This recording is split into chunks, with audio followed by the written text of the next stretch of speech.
सभी नागरिकों का अधिकार एक समान है। आदिवासी दलित महिलाओं के लिए, शोषित ग्रामीण बेसहारों के लिए झालसा का योगदान है। आओ करें इंसाफ और अपने हक की बात, कानून की बात, कानून की बात, कानून की बात, कानून की बात। जोहार, नमस्कार। कानून की बात में जब भी हम आते हैं तो हमारी भूमिका में यह होता है कि हम आपके हक की बात करते हैं कि माननीय सर्वोच्च न्यायालय ने विधिक सेवा प्राधिकार के गठन से यह उपाय किया है कि कोई भी न्याय से वंचित नहीं रहे, हर किसी को न्याय मिले, दरवाजे तक जाके भी न्याय मिले, उसके हक अधिकार को कोई छीन नहीं पाए। इसके लिए जो व्यवस्था है उस व्यवस्था के बारे में शुरू में हम हर बार बताते हैं और हर बार बताने का मकसद यही होता है कि आप यह मत सोचिए कि आपकी पहुंच पैरवी नहीं है, आप पढ़े लिखे नहीं हैं या पैसा नहीं है, इस वजह से आप अपनी लड़ाई नहीं लड़ सकते हैं। उसके लिए सरकार ने, सर्वोच्च न्यायालय ने यह व्यवस्था कर रखी है कि विधिक सेवा प्राधिकार यानी कि जिले में जिला विधिक सेवा प्राधिकारी, अनुमंडल में अनुमंडलीय विधिक सेवा प्राधिकार या PLBs जो हैं उनके साथ आप बात करके, पंचायतों में आप नेट पर ढूंढेंगे तो नेट पर भी मिल जाएगा, लगभग आप आजकल हर किसी के पास स्मार्टफोन है, तो उसमें आप अगर आप कंप्लेन कर देते हैं तो उसके हिसाब से वहाँ पर लोग आगे काम करने लगेंगे और इसकी सूचना भी आपको देंगे। एक और अच्छा उपाय हम जो चला है वो हमने आपको बताया था, वो है कि डाकिया अगर आपके यहाँ आते हैं तो डाकिया से भी आप उनके मोबाइल पर अपना कंप्लेंट भिजवा सकते हैं। इसके लिए कहीं कोई पैसा नहीं लगेगा। और जो लोग SC हैं, ST हैं, महिला हैं, विकलांग हैं, ट्रांसजेंडर हैं और जिनकी आमदनी सालाना 3 लाख रुपए से कम है, वो सारे लोग निःशुल्क कानूनी सहायता प्राप्त करने के अधिकारी हैं। इसीलिए हर बार हम इसको रिपीट करते हैं ताकि आप दूसरे को भी बताएं और खुद भी ज़रूरत पड़ने पर आप मदद ले सकें। आइए हम बात करते हैं आज के मुद्दे पर। भारत में एक संविधान है, उस संविधान ने सबको अधिकार दे रखे हैं और हम सारे लोग अधिकारों की बात करते हैं और अधिकतर लोग ये बात करते हैं कि हमारी मांगें पूरी हो चाहे जो मजबूरी हो। मैंने सिर्फ राइट्स की बात करते हैं, लेकिन राइट्स के साथ ड्यूटीज़ भी है। ड्यूटीज़ क्यों जोड़नी पड़ी, ड्यूटीज़ क्या हैं, यह जानना समझना अपने देश के लिए, अपने मुल्क के लिए, अपने समाज के लिए बहुत ज़रूरी है।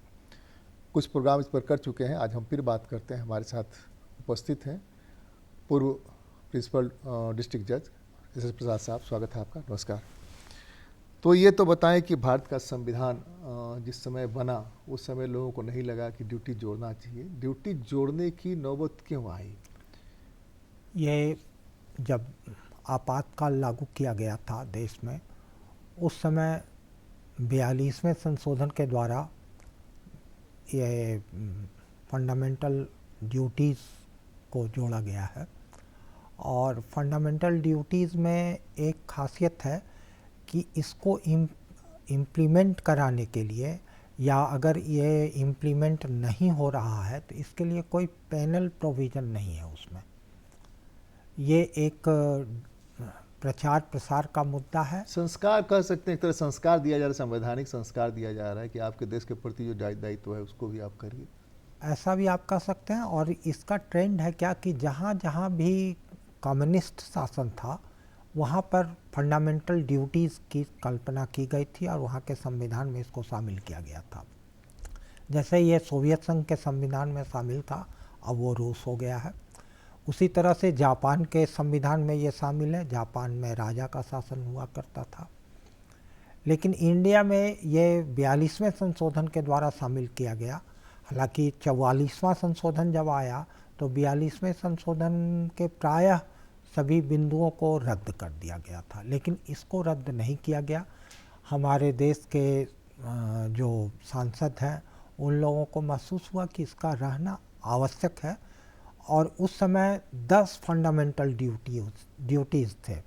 बाद में 2002 में 86वां संशोधन जब लाया गया तो उसमें एक और फंडामेंटल ड्यूटी जोड़ दिया गया। तो ये एक तरीका है। लेकिन इसमें अगर यदि जो ड्यूटी है वो कोई नागरिक यहाँ का पूरा नहीं करता है तो उसके लिए किसी प्रकार के सज़ा की अवधारणा नहीं है। कोई इसका प्रावधान नहीं है। अगर ऐसा होता है तो इसके लिए फिर स्पेशल एक्ट लाना होगा, तभी हो सकता है। इसमें क्या क्या ड्यूटीज़ क्या क्या है? 11 है उसमें। सबसे पहले तो है क्या कि आप अपने देश के कानून का सबका पालन कीजिएगा। अपना आपका झंडा है, आपका संविधान है, आपका नेशनल एंथम है, इस सब का आप सम्मान करिएगा। नेशनल एंथम में एक चीज़ है कि नेशनल एंथम और नेशनल सॉन्ग दोनों दो चीज़ है। नेशनल एंथम में हम लोग जनगण मन अधिनायक है, तो उसका सम्मान करिएगा। और ये अगर सम्मान नहीं होता है तो इसका स्पेशल एक्ट भी है, जिसमें अगर आप असम्मान करते हैं या कोई भी असम्मान करता है उसका, तो इसके लिए पनिशमेंट का प्रोविज़न अलग से एक्ट में है। लेकिन सारे एक्ट ऐसे नहीं हैं। उसी प्रकार से जैसे 86 संशोधन जो है, उसमें आप बच्चे को 14 साल तक का जो बच्चा है उसके माता पिता का कर्तव्य है कि वो बच्चे को शिक्षित करें, राइट टू एजुकेशन। तो अब जैसे ये जो था पहले हम लोगों का जो फंडामेंटल राइट्स है, ये आर्टिकल 12 से 35 तक डिफाइन है।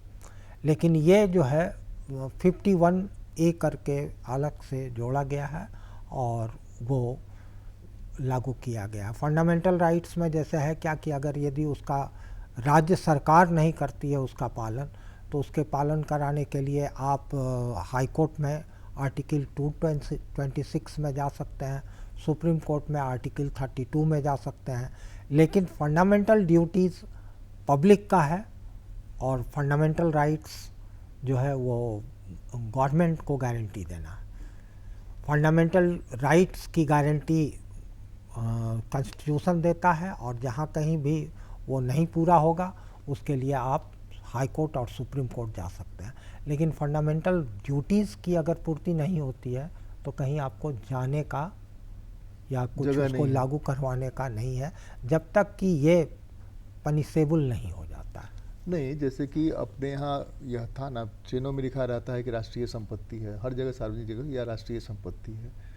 तो राष्ट्रीय संपत्ति जैसे अपनी संपत्ति होती है उसी तरह से आप व्यवहार करिए, लेकिन वहाँ व्यवहार उसके साथ नहीं होता है। तो वहाँ ड्यूटीज होने के बावजूद अगर पैनल नहीं है, पिनल नहीं होने के बावजूद अगर आप वहाँ रेलवे की संपत्ति फाड़ते हैं, बस स्टैंड में जा कर के कुछ इस तरह का काम करते हैं, या कहीं भी सार्वजनिक जगह पर तोड़फोड़ करते हैं या बर्बाद करते हैं, तो उसके लिए तो अलग से कानून है ही, पिनल तो है ही। यही है कि आप अपने राजनेताओं को अगर गाली देते हैं, जो पुराने जिन लोगों ने आज़ादी कराई, उसके लिए अलग से थाने में FIR करिए, तब जा कर के मामले को ले जाइए। अगर कोई झंडे का असम्मान करता है तो अलग से FIR कराइए। अलग अलग है, लेकिन उसके साथ जुड़ा हुआ तो है ही, सीधे नहीं है। जैसे अब हम जो डेमोक्रेटिक कंट्रीज़ है, जैसे डेमोक्रेटिक कंट्रीज़ में अगर हम अमेरिका का एग्जाम्पल लेते हैं या इंग्लैंड का एग्जाम्पल लेते हैं, इंग्लैंड में तो लिखित संविधान है ही नहीं।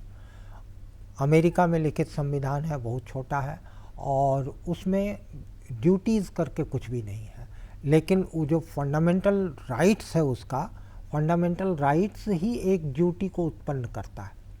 जैसे अगर यदि आपको है क्या कि आप के साथ समानता का व्यवहार किया जाएगा, तो आपसे ये उम्मीद होती है कि आप भी दूसरे के साथ समानता का ही व्यवहार करेंगे।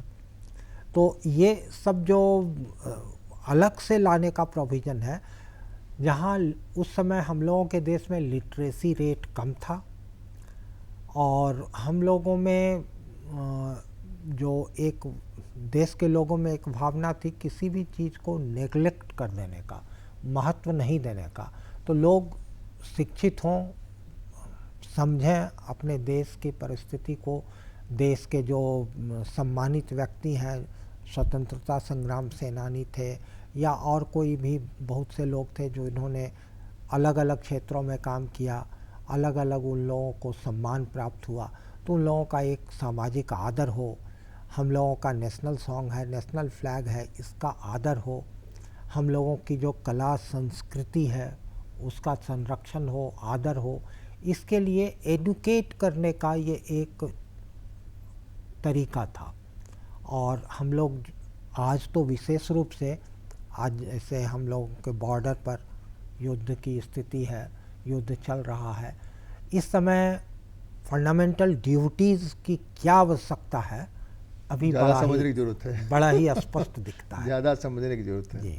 नहीं, हम ये कह रहे हैं कि हमारे यहाँ ड्यूटी जब नहीं थी तब लोग अपनी ड्यूटी समझते थे, लिटरेसी नहीं होने के बावजूद, लिटरेट होने के बावजूद वो ड्यूटी समझते थे। जैसे कि कोई भी राष्ट्रीय संपत्ति का नुकसान नहीं पहुंचाता था। कोई भी बड़े नेता, आज भी हम करते हैं, अपने पिता, अपने बाबा, अपने दादा का फ़ोटो लगाते हैं ना घर में, क्यों लगाते हैं? कि हम उनका आदर करेंगे जिन्होंने हमको पैदा किया, जिन्होंने आज़ादी दिलाई। तो आज़ादी दिलाने के प्रति आपकी ड्यूटी बनती है, ये कहने की ज़रूरत नहीं है, लेकिन यह कहना पड़ रहा है इसलिए कि विषम स्थिति ऐसी हो गई थी जिसमें कि कहने की जरूरत पड़ी कि नहीं, आपको यह करना चाहिए। यह जो आप बता रहे हैं कि दूसरे देशों के संविधान में नहीं बताने की जरूरत पड़ी, तो वहाँ लिटरेसी रेट हाई होने के बाद लोग अपनी ड्यूटी समझते थे। जैसे प्राइवेट हॉस्पिटल में कोई थूकता नहीं है, कोई गंदा नहीं करता है। गुरुद्वारे में अगर आप स्वर्ण मंदिर आप चले जाएंगे, स्वर्ण मंदिर में कहीं भी आपको कोई भी सफाई करता हुआ नहीं दिखेगा, लेकिन कहीं गंदगी नहीं दिखेगी, कहीं कोई पुलिसिंग करता हुआ नहीं दिखेगा। तो वहाँ ड्यूटी सब अपनी अपनी जानते हैं। तो यह हमको बताने की जरूरत पड़ी, हम जानते थे फिर भी हमको बताने की जरूरत पड़ी।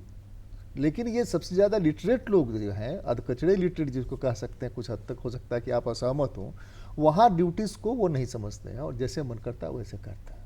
हम लोगों के यहाँ अब जैसे झंडे का, राष्ट्रीय झंडे का है कि कैसे तह करना है, कैसे फहराना है, कैसे उतारना है, क्या वो करना है। तो ये समझाने के लिए बहुत जरूरत नहीं है। हर कोई जानता है कि इस झंडे का कपड़ा सिर्फ नहीं है। नहीं जी, हम लोगों के यहाँ एक तरीका है, हम लोग किसी भी चीज़ का क्रिटिसाइज करते हैं। अब हेल्दी क्रिटिसिज्म का तो स्वागत होता बिल्कुल, है, बिल्कुल। लेकिन अनहेल्दी क्रिटिसिज्म अगर है तो उसको छोड़ना चाहिए और इसको त्यागना चाहिए। इसके लिए अब आप देख लीजिए कि अभी जो गवर्नमेंट का एक्शन हुआ है उसका भी लोग बहुत सा विरोध कर रहे हैं और बहुत सा वीडियो वायरल हो रहा है इस दिशा में। गवर्नमेंट के द्वारा उनको अरेस्ट किया जा रहा है या और सब। तो इस समय उनकी ड्यूटी क्या है? यह जो इमरजेंसी की स्थिति है, इस समय उनकी ड्यूटी क्या है? हम फेक न्यूज नहीं फैलाइए, फेक न्यूज़ नहीं फैलाना। तो ये जो हम लोगों के यहाँ क्रिटिसिज्म का आदत है, वो क्रिटिसिज्म पॉजिटिव हो, वो फंडामेंटल ड्यूटीज़ आपको बताता है कि आप क्रिटिसाइज़ कीजिए किसी चीज़ का, लेकिन आपका क्रिटिसिज्म पॉजिटिव हो और वो फंडामेंटल राइट्स से जुड़ा हुआ है। आप हम लोगों के यहाँ जो फंडामेंटल राइट्स, अभिव्यक्ति की जो स्वतंत्रता है, अभिव्यक्ति की स्वतंत्रता है, जैसे हम लोग कहते हैं क्या कि किसी राष्ट्रीय संपत्ति को नुकसान नहीं पहुंचाए। अब ये डिफेसमेंट एक्ट जो है, जिसमें कि दीवारों पर अगर आप लिखते दीवार हैं, पर बगैर लिखते हैं या ये कुछ इस भी तरह नुकसान पहुंचाते हैं, तो इसको फंडामेंटल ड्यूटीज़ को इनैक्ट करने के बाद ये एक्ट लाया गया। इसका अर्थ था क्या कि हम लोग तब भी जागरूक नहीं हुए थे और इसके लिए पेनल लॉ लाना पड़ा। अब फिर तीसरा, आप कुछ और उदाहरण अगर देखिए आप, तो कॉन्स्टिट्यूशन में आर्टिकल 13 में आप देखते हैं कि हम लोगों का जितने तरह का कस्टम है, उस सब कस्टम का आदर करने की बात उसमें आती है और कहा जाता है जो कस्टम है उसका पालन कानून के तरह होगा। अब हम लोग जो अपने हीरो जो हैं, नेशनल हीरो हैं, वार हीरो हैं, उन सब का जो आदर और सम्मान करते हैं, उसको अगर आप उससे को रिलेट कीजिए तो लगेगा कि हमारा ये होना चाहिए था, लेकिन वो होता नहीं था। इसके कारण आपको फंडामेंटल ड्यूटीज़ करके दर्शाया गया और कहा गया कि आप इसका सम्मान कीजिए। अपने यहाँ कस्टमरी लॉ बनाना पड़ा ना, कस्टम से ही कस्टमरी लॉ आया। हाँ, वो या हम कह सकते हैं कि वो अलग है, लेकिन कस्टमरी लॉ तो बनाना पड़ा। क्या कि आर्टिकल 13 आप उस दिशा को इंगित करता है।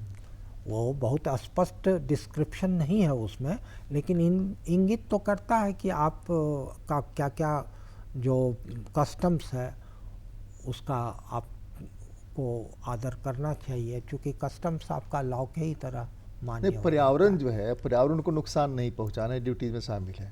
तो पर्यावरण को नुकसान पहुंचाने से आपका नुकसान क्या होने वाला है, और वो भले ही पेनल नहीं हो, लेकिन उसका तो वो पेनल सेक्शन है। हम करेंगे, आप नुकसान पहुंचाएंगे, किस तरह का नुकसान पहुंचा रहे हैं उसमें तो आपको उसका दंड झेलना ही पड़ेगा ना। तो यह हमको जैसे गवर्नमेंट ने यह ड्यूटी लाया कि भाई आप अपने बच्चे को पढ़ाइए, इसके लिए राइट टू एजुकेशन दिया, उसको जोड़ा ड्यूटीज में भी और राइट्स में भी जोड़ा, दोनों साथ साथ जोड़ दिए। हम ये कह रहे हैं कि अगर आप नहीं पढ़ाते तो नुकसान किसका हो रहा है? अब उसके लिए उस सीटी बजाने का सरकार जो है अपने डिपार्टमेंट से सीटी बजवा करके आपके बच्चे को बुला रही है, लेकिन आपकी ड्यूटी तो बनती है।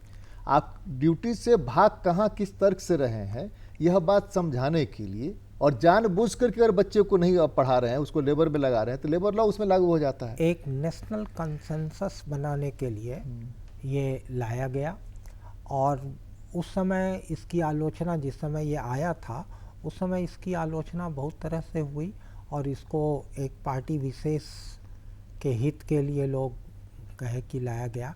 लेकिन बाद में 44वें संशोधन के द्वारा जब इसको नहीं हटाया गया, इसको स्वीकार कर लिया गया, और फिर 86 संशोधन जो हुआ उसमें एक और पॉइंट ला दिया गया।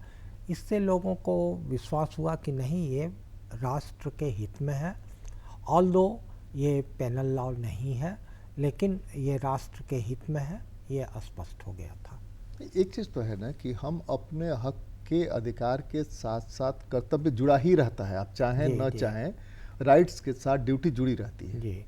कि अगर आप वॉशरूम जाते हैं तो आप, ठीक है आपको जरूरत है तो आप गए वहाँ पर, लेकिन वो साफ रखना भी आपकी ड्यूटी है जी। इसलिए कि दूसरा गंदा करके आ गया तो आपको खुद अच्छा नहीं लगेगा, आप नहीं जा सकेंगे।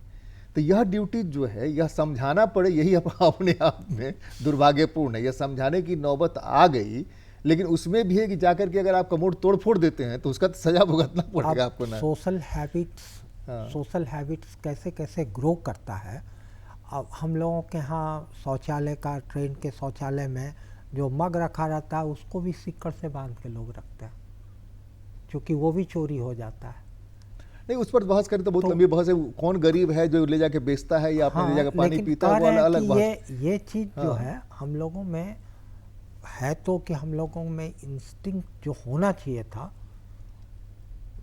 सोशल नॉर्म्स का पालन होना चाहिए था, नेशनलिटी को सम्मान मिलना चाहिए था, ये इसके लिए ये किया गया।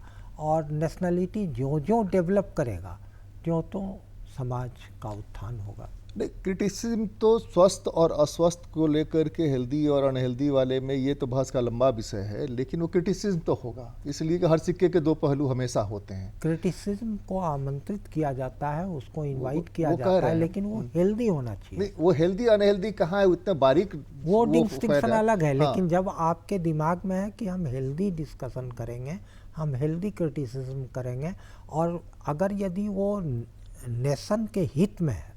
अब नेशन का हित ये कौन तय करे, ये अलग मुद्दा है, वो बहुत मुश्किल हो जाता है उस पर बात करने के लिए। एक मास ओपिनियन जो होता है, एक मास ओपिनियन होता है, वो डिफाइन कर देता है कि नेशन का हित किसमें है। नहीं, एक व्यक्ति के बोलने की बात भी सुनी जानी चाहिए और उस पर विचार किया जाना चाहिए।